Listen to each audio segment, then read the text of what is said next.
ఆనాడు బంధువులు ఇంటికొస్తే చాలు ఉన్నన్ని రోజులు పండుగే, గుండె నిండుగా సంబురమే. ఆరు బయట నులక మంచంపై పడుకొని కబురులెన్నో చెప్పుకుంటుంటే మనసు నిండుగా సంతోషమే.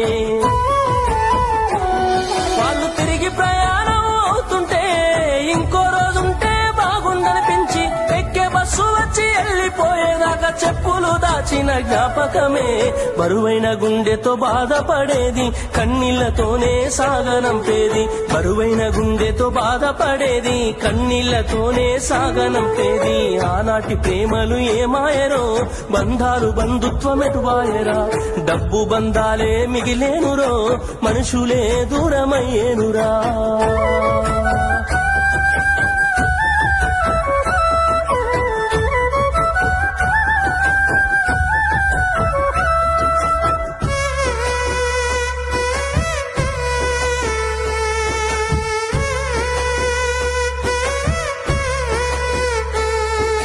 రాను రాను మనిషి కొత్తదనము కోరి స్వార్థముతోనే బతుకుతుండే, విలువలన్నీ నేడు మరిచిపోయే.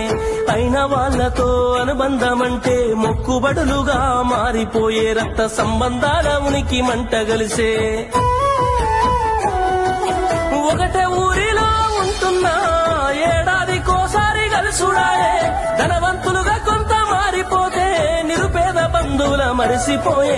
డబ్బున్న వాళ్లకు ఒక తీరు మర్యాద, నిరుపేద బంధువులకింకొక మర్యాద. డబ్బున్న వాళ్లకు ఒక తీరు మర్యాద, నిరుపేద బంధువులకింకొక మర్యాద. ఆనాటి ప్రేమలు ఏమాయరో, బంధాలు బంధుత్వం ఎటువాయరా. ఆనాటి ప్రేమలు ఏమాయరో, బంధాలు బంధుత్వం ఎటువాయరా.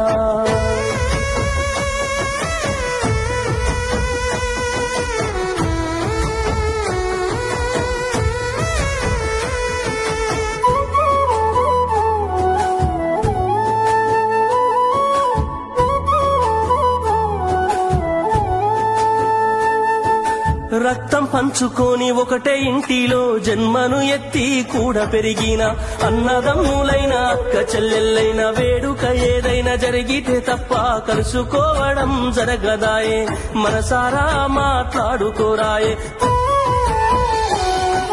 భోజనాలకు గంట ముందు వచ్చి పని ఏదో ఉందన్న సాకుతోటి మొక్కుబడిగా భోజనం అయిన వెంటనే ఉంటామంటూ వెళ్లిపోవుడాయే.